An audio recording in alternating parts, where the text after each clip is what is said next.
sacrifier ses propres rêves pour s'occuper de sa famille et du village. Cette révélation amena les jeunes générations à apprécier davantage les sacrifices des anciens et à honorer leur héritage avec une nouvelle ferveur.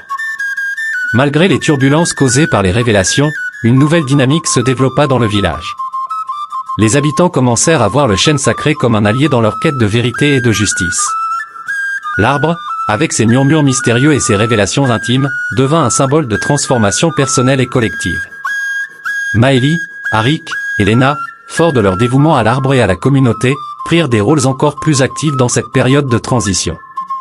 Maëlie, avec sa sagesse et sa compassion, devint un pilier de soutien pour ceux qui luttaient avec les révélations.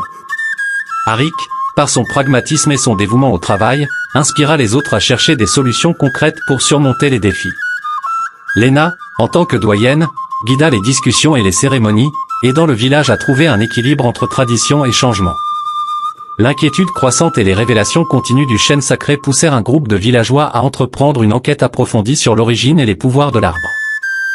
Maëlie, Arik et Lena prirent la tête de cette initiative, rejoints par quelques autres habitants curieux et préoccupés, déterminés à comprendre les forces mystérieuses qui semblaient manipuler leur destin. Le groupe se réunit dans la petite maison de Maëlie, transformée pour l'occasion en centre d'investigation. Ils décidèrent de commencer par explorer l'histoire ancienne du chêne sacré, convaincus que les clés de la situation actuelle se trouvaient dans les récits et les légendes des ancêtres. Lena, en tant que doyenne, se souvenait de nombreuses histoires transmises par ses parents et grands-parents. Elle commença par raconter comment l'arbre avait été planté après la défaite de la force maléfique, un récit déjà bien connu de tous.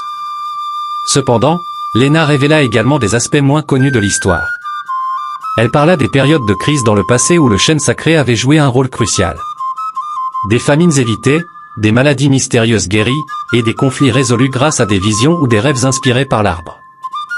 Chaque génération semblait avoir ses propres histoires de miracles et de mystères liés au chêne sacré. Pour approfondir leur enquête, le groupe décida de consulter les anciens du village. Ces personnes âgées, respectées pour leur sagesse et leur connaissance des traditions, possédaient souvent des informations précieuses sur l'histoire d'Elara. Maëlie et Arik rendirent visite à plusieurs anciens, les interrogeant sur leurs souvenirs et leurs expériences avec l'arbre. Ils découvrirent que le chêne sacré avait toujours été perçu comme une entité bienveillante, mais aussi potentiellement redoutable. Un des anciens, Elda, raconta une histoire particulièrement frappante. Il se souvenait d'une époque, bien avant la naissance de la plupart des villageois actuels, où un étranger était arrivé à Elara. Cet homme, ignorant les avertissements des habitants, avait tenté de couper une branche du chêne sacré pour en faire des amulettes à vendre.